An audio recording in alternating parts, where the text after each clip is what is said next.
brand new Labradoodle puppies. Is there anything cuter? We don't think so. Today's video is going to be introducing you to the latest litter from Isle Doodles, and this is our southern neighbor litter of medium Labradoodle puppies.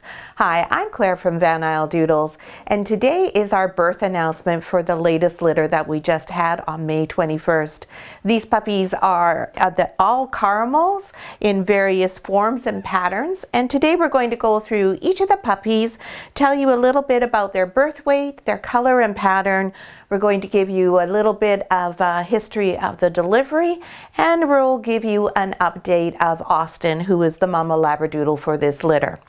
So these puppies were born, as I said, on May 21st. The first puppy was born at 2:45 in the morning, and the last puppy was born at 6 a.m. So it was a very quick delivery for 8 puppies. And Austynn did just fabulously. You'd think that she was delivering puppies every day of her life. She didn't say a word. There was no upset. She didn't even dig or really pant like most of the mama dogs do when they're getting ready to have a litter. Austynn just took it all in stride and just was, oh, okay, so we're having puppies. For the first 3 puppies, she wasn't too sure what to do with them and was a little, where did these come from? But once the third one had arrived, then she was quite settled in. The instincts kicked in, and she started to lick them and care for them. So Austynn and I are both sporting our COVID hairdos. Austynn was going to get her hair done just the day that the puppies were born. Obviously she couldn't do that because she had the puppies instead. So she's looking very shaggy and hairy, and her puppies have to go through a little forest of Labradoodle fur here to be able to find their spots at Austynn's milk bar. But they're all doing really well. There's no problem with them accessing anything. We just like to usually have the girls tidied up and their coats shortened so that they stay cool. Now, the girls usually are panting when they're lactating. You'll see Austynn isn't. She obviously is not much of a panting kind of dog. The temperature is still quite warm in here. Oh goodness, someone's going the wrong way. I'm getting all excited. There we go. Try going this way. And it's 23 degrees in here, and that's so that the puppies stay warm, because the puppies are not able to regulate their body temperature at all. So we keep it nice and cozy, but not too hot so that Austynn's uncomfortable. Oh, and now she's going to show you that she's going to start panting, which is totally normal. When they're lactating, it's hot and heavy work, and so that's how dogs sweat. And she's also, as I said, warm because the temperature in here is warm. So let's get started and introduce you to each of the puppies. So we're going to do them in birth order, and every one of our weekly updates will be having the puppies done in birth order. And the first puppy that was born is Purple Collar. And this is little Purple Collar here. Come here, you little monkey. Now, sometimes it just takes a little bit of persuasion when they have a really good spot at the milk bar for them to come and introduce themselves to you. This is the only thing that matters to them in life right now, is eating and being warm. There we go. So this little puppy is a female, and she is a caramel, as everyone is, and you can see she has lots of white markings on her. She's got that beautiful white chest under her chin, and then each of her 4 paws is also white. She has a little bit of white under her nose here for her goatee, and will be in her mustache a bit. And then she has the lovely little white spot on the top of her head. So this little girl came in at 270 grams. So that's a really nice weight for a medium-sized Labradoodle. That's just an entirely appropriate weight. So there we go, sweetheart. So I'm going to put her right back. We won't keep the puppies away from Austynn for very long for this video, because they are just 24 hours old and they're all still getting settled and sorted out with one another. Now the next puppy born is Dark Blue Collar. So, hey, Austynn, can I just find my baby here? Where is Dark Blue Collar? Hey. We seem to, oh, he must be buried here under Orange Collar. I'm just going to move Orange Collar over a little bit and see if we can get Mr. Dark Blue to come and give up his spot at the milk bar. So we don't like to ever force them to do this. We like to work with them and encourage them to give up their position there. There we go. There's my handsome man. There we go. And you'll see that this dark blue color boy, he's also a caramel, but you can see his color is slightly different. So he is a darker shade of caramel, a little bit closer to copper as coloring than Austyn's. Although copper and Austynn are so close in coloring, it's really hard to tell the difference. But he's got a good dark sort of red caramelly shade going on here. Now, of course, these are all going to change over the next few weeks, so they'll lighten and darken, and each of them will change somewhat. And this little guy, he's got some white on his chest too, and none on his paws, and he has the little white tip on his tail. All of the puppies except one have a white tip on their tail. And this little baby boy was 246 grams when he was born. So a little bit smaller than his big brother purple collar. There you go, sweetheart. There, and I'll just put dark blue back. Next one up is red collar. And red collar is a little girl. Hi, babe. Here we go. Hi. Yeah, I think here's red collar, and Reynold tells me that red collar is quite a squawker, so we'll call her the communicator of the family. So red collar is more of a lighter caramel color, closer to sort of a goldy kind of shade than the other ones are. But again, as I said, we'll just wait and see how they all develop. And red collar also has a nice amount of white markings on her chest, under her chin, and she has an even bigger white tip at the end of her tail. Copper has a really lovely big white tip like that on the end of his tail, and it really is a very pretty feature. Yes. And Miss Red Collar Girl was 208 grams. So she is actually the smallest puppy out of the litter. The biggest one is yellow collar, no, it's not, it's green collar. So, but this little red collar girl is the smallest, and we almost always find that the puppy who's the smallest is the one that has the biggest voice.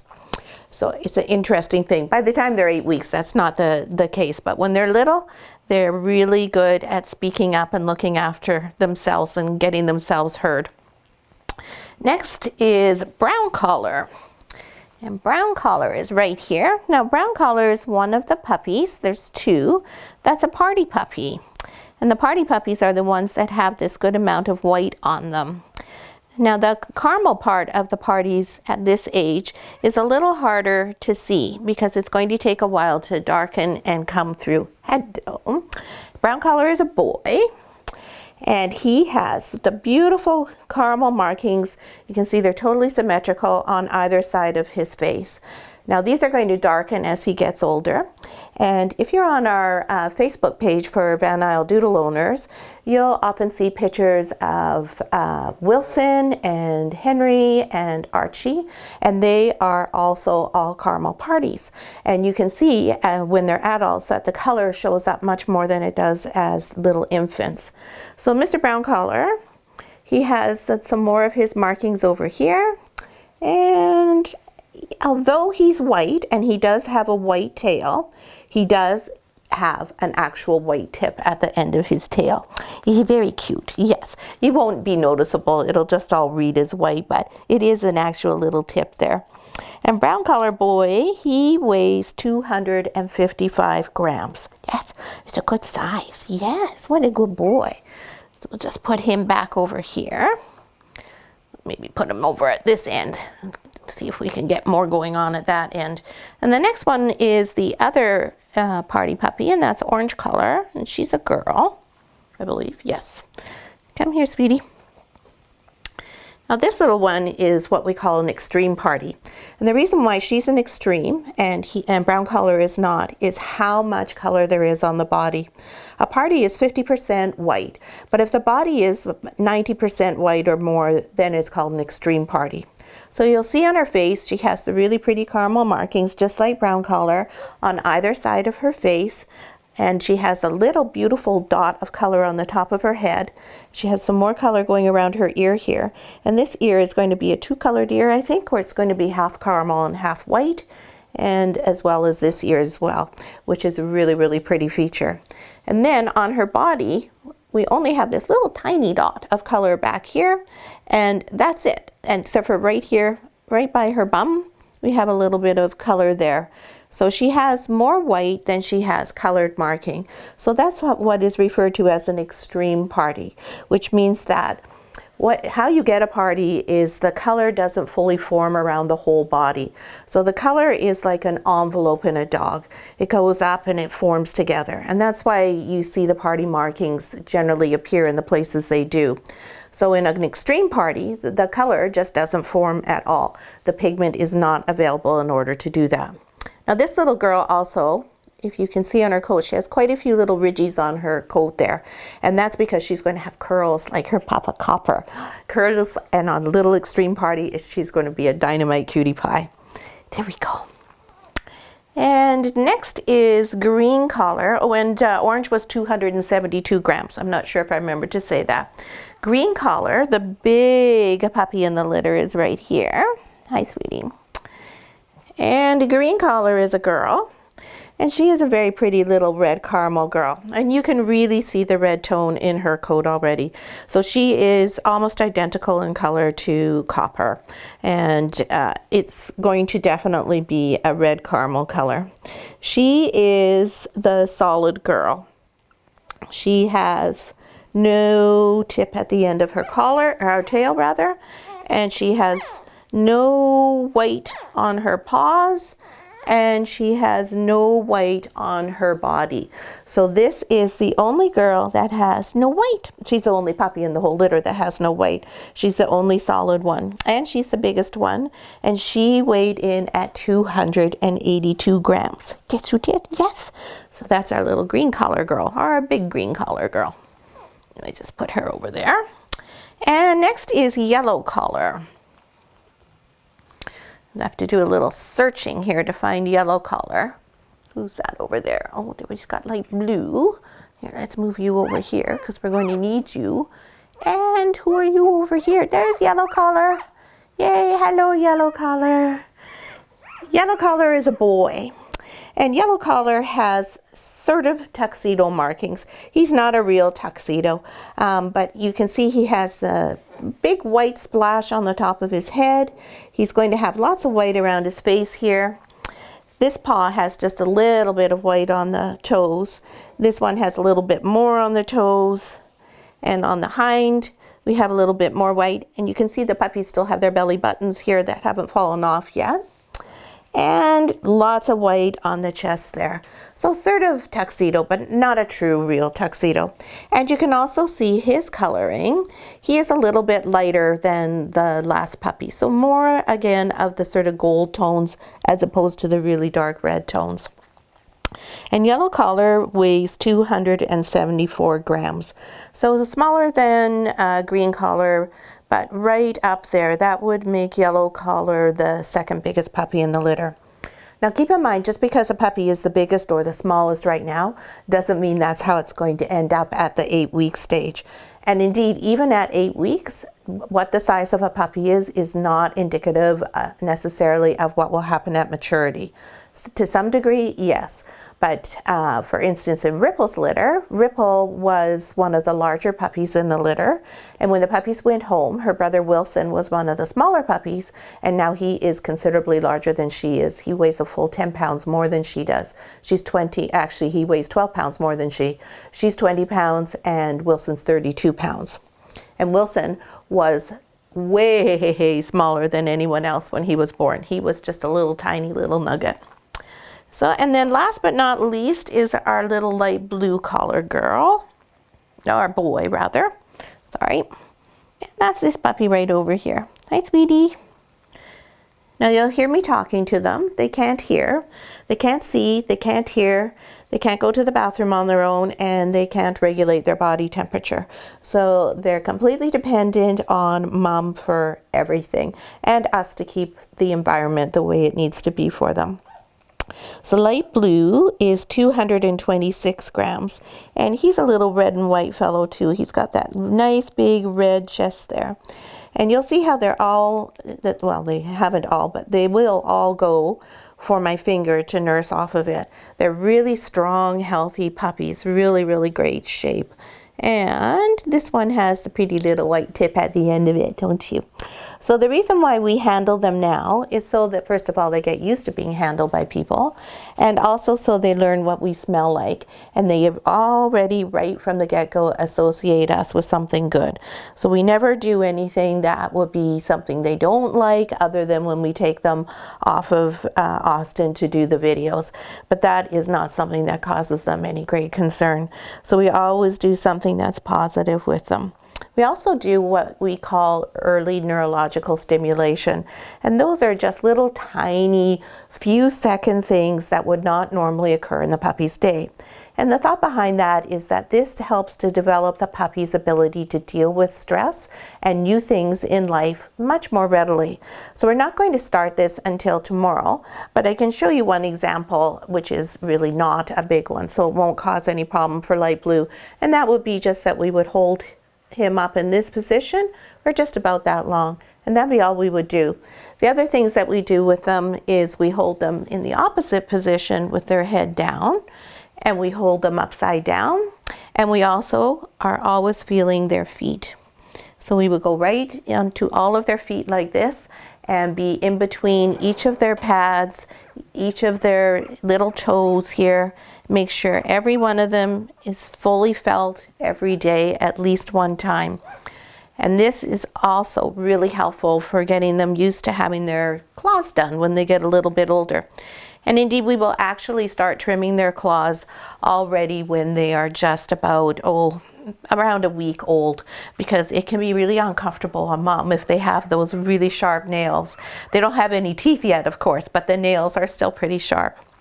Now, as for Austynn, she is doing really well in terms of looking after them. She's quite adept at figuring out what to do. She just has some good, strong, natural mommy instincts. She's eating really well. She was quite thin after she had them. She was pretty full with all of them, so she didn't have a lot of space to eat really large meals for the last little bit of her pregnancy. So now we're helping her to pack the weight back on. So she's eating about 4 to 5 pounds of raw dog food, and she's having about 3.5 cups of her special starter mom formula as well, and of course any of the treats she wants. And we'll make her little extra things like some scrambled eggs, and we will give her lots of little bonus things from the table as well. So those are your puppies from the Southern Neighbor litter. And in case you're wondering why they're called the Southern Neighbor litter, it's because neither of these dogs, neither Austynn nor Copper, were bred by us at Van Isle Doodles. We purchased both of these dogs. Austynn we had as a trade, and Austynn has her name because she was born in Austin, Texas. And our breeder friend Anita Main from there, they were in the process of moving to Florida, and this was her pick of the litter, but she wasn't able to find a guardian home in Florida because they hadn't moved yet. So she was interested in a puppy that I had, and I was interested in Austynn because she has totally different lines from anything I have, and she was just a perfect addition for us in terms of the possibilities of her size and her genetics and her coloring. So we did a trade, and that's how we got Austynn. And then Copper, we co-own Copper with our mentee, Sherry from Chilliwack Labradoodles, and she and I co-own Copper, who we purchased from a breeder in Montana. And same reason for Copper, we bought him because, again, his lines are totally separate from our girls' lines, and it's really important to keep your genetic diversity. And also Copper was a little bit curly.